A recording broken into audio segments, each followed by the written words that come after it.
O que parece apenas mais uma disputa eleitoral, ganhou vários capítulos e colocou diferentes personagens da política brasileira no centro das atenções. O primeiro ponto envolve uma candidata do PL em São Paulo que, segundo o material apresentado, teria feito críticas ao Bolsa Família, enquanto também aparecia como beneficiária do programa. A informação precisa ser tratada com cautela, porque receber um benefício social não significa automaticamente cometer irregularidade, e a análise depende das regras de elegibilidade e da situação cadastral da pessoa. Outro episódio citado envolve Flávio Bolsonaro e um evento de campanha no qual sua ausência teria levado seu vice a passar a palavra ao senador Rogério Marinho para apresentar as propostas. A situação acabou sendo interpretada politicamente como um momento de dificuldade na apresentação da candidatura. Ao mesmo tempo, Michele Bolsonaro voltou ao centro do debate eleitoral depois de declarar patrimônio próximo de R$5 milhões à Justiça Eleitoral, informação que provocou questionamentos e discussões nas redes sociais.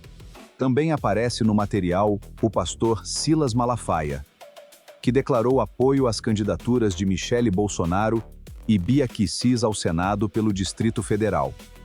Nesse ambiente, surgiram ainda críticas e disputas envolvendo Celina Leão, Ibanez Rocha e questões relacionadas ao Banco Master e ao BRB. Mas acusações de favorecimento ou irregularidades precisam ser apresentadas como alegações, e não como fatos comprovados sem decisão ou investigação concluída.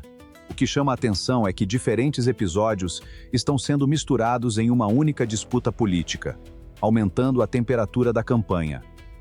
E justamente por isso, é importante acompanhar cada acontecimento separadamente, identificando o que está documentado, o que está sendo investigado e o que pertence ao discurso de cada grupo político.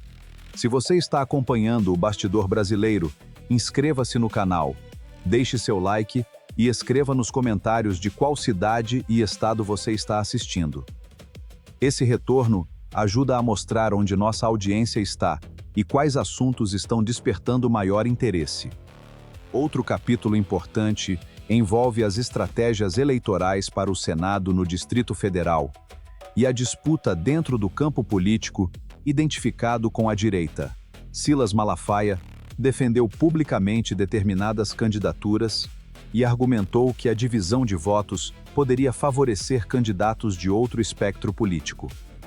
Esse tipo de movimento mostra como a eleição para o Senado possui uma dinâmica própria, especialmente porque existem 2 vagas em disputa por estado em 2026.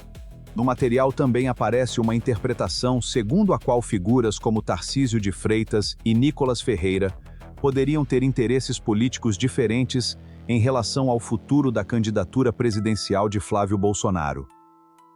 Essa leitura, entretanto, pertence ao campo da análise política e não deve ser apresentada como uma decisão já tomada por essas pessoas. Não há como afirmar antecipadamente como cada político votará ou qual estratégia adotará sem uma manifestação concreta. O nome de Flávio Bolsonaro aparece novamente quando são levantados questionamentos sobre suas relações políticas e empresariais, inclusive envolvendo Daniel Vorcaro. Aqui também é fundamental separar perguntas políticas de acusações criminais. Uma relação, amizade ou contato com determinado empresário não comprova, por si só, participação em qualquer irregularidade.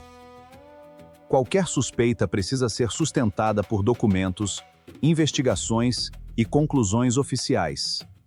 O material ainda cita Rafael Primo, candidato a deputado federal pelo Rio de Janeiro, que reclama da desigualdade entre campanhas com grandes estruturas financeiras e candidatos com menos recursos. Ele menciona valores utilizados por outros candidatos em eleições anteriores e defende que a disputa também seja vencida por meio de ideias e comunicação. Esse debate levanta uma questão relevante sobre financiamento eleitoral, acesso a recursos e competitividade entre candidaturas. Ao mesmo tempo, A discussão sobre o custo das campanhas precisa considerar as regras oficiais de financiamento e prestação de contas. Não basta observar o valor gasto para concluir que houve irregularidade. É necessário verificar a origem do dinheiro, sua utilização e a prestação apresentada à Justiça Eleitoral. Se você chegou até aqui, deixe o like, inscreva-se no Bastidor Brasileiro e comente sua cidade e seu estado. E acompanhe o canal para continuar entendendo os fatos sem transformar acusações políticas em condenações antecipadas. A disputa também ganhou um componente econômico e ideológico quando políticos e comentaristas passaram a discutir impostos, preços e o custo de vida. O material apresentado questiona discursos de setores da oposição sobre a situação econômica do país e destaca que parte da tributação brasileira é estadual, enquanto outra parte pertence à União. Essa distinção é importante porque diferentes governos possuem responsabilidades diferentes sobre os impostos cobrados. Quando uma medida federal reduz determinado tributo, isso não significa necessariamente que todos os impostos incidentes sobre aquele produto desapareçam. Da mesma forma, quando um governo estadual mantém uma determinada cobrança, não é correto atribuir automaticamente a responsabilidade ao governo federal. O debate sobre preços e impostos, portanto, exige identificar exatamente qual tributo está sendo cobrado, quem possui competência para alterá-lo e qual foi a legislação aplicada. Outro trecho do material aborda manifestações políticas e a presença de bandeiras dos Estados Unidos em atos realizados no Brasil. Essa questão é apresentada como uma contradição por críticos da direita, enquanto apoiadores desses movimentos podem interpretar a presença das bandeiras como uma demonstração de alinhamento político ou admiração pelo país. A utilização de símbolos estrangeiros em manifestações não constitui, por si só, prova de qualquer irregularidade. Trata-se principalmente de uma questão política e cultural.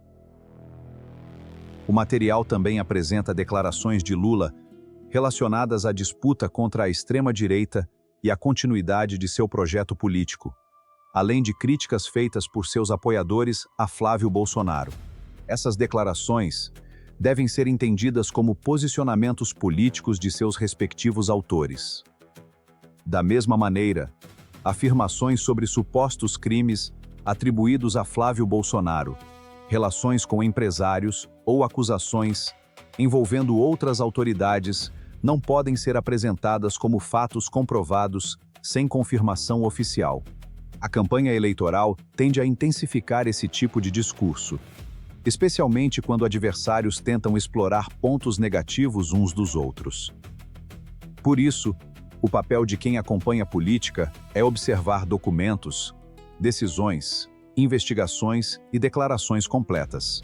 Se essa forma de acompanhar os acontecimentos faz sentido para você, deixe seu like, inscreva-se no canal e diga nos comentários de qual cidade e estado você está assistindo. E o último capítulo dessa história envolve diretamente o Distrito Federal, a Câmara Legislativa, o BRB, o Banco Master e nomes como Ibanez Rocha e Celina Leão. O material apresenta uma fala de um participante que afirma ter sido retirado de uma sessão depois de fazer acusações contra parlamentares e autoridades. Entre as declarações aparecem referências a uma operação financeira envolvendo o BRB e o Banco Master, além de críticas à condução política do Distrito Federal. É importante destacar que acusações feitas durante discursos políticos não equivalem automaticamente a provas. Questões relacionadas a operações bancárias, contratos, investimentos e eventual prejuízo precisam ser examinadas pelos órgãos competentes, com documentos e procedimentos formais. O mesmo cuidado vale para todas as pessoas citadas ao longo desta matéria: Flávio Bolsonaro, Michele Bolsonaro, Carlos Bolsonaro, Silas Malafaia, Bia Kicis, Celina Leão, Ibanez Rocha, Rogério Marinho, Tarcísio de Freitas, Nicolas Ferreira, Lula, Daniel Vorcaro, e Rafael Primo. Cada nome aparece associado a episódios ou argumentos diferentes. Mas nenhum deles deve ser responsabilizado por uma acusação simplesmente porque foi mencionado em um debate político. A grande questão que surge de todos esses acontecimentos é justamente a força da narrativa eleitoral. De um lado, aparecem acusações sobre benefícios sociais, patrimônio, financiamento de campanhas, impostos e relações empresariais. Do outro, surgem respostas, justificativas e acusações contra adversários. Em um cenário tão polarizado, uma informação pode circular milhares de vezes antes mesmo de ser devidamente verificada. Por isso, o mais importante é separar fato comprovado, investigação em andamento, declaração política e opinião. É dessa forma que o eleitor consegue acompanhar a disputa com mais segurança e formar sua própria compreensão dos acontecimentos. Agora quero saber de você. Qual desses assuntos mais chamou sua atenção? A questão envolvendo o Bolsa Família, o patrimônio de Michele Bolsonaro, a disputa pelo Senado, Flávio Bolsonaro, o debate sobre impostos, ou as questões envolvendo o BRB e o Banco Master. Comente sua cidade e estado e acompanhe os próximos vídeos do Bastidor Brasileiro. Muito obrigado por estar aqui, por assistir até o final e por fazer parte do canal. Inscreva-se, deixe seu like e compartilhe este conteúdo. E não pare por aqui. Assista ao próximo vídeo, porque os próximos capítulos dessa disputa política ainda podem trazer novos fatos. Um grande abraço a todos, fiquem com Deus e até o próximo vídeo.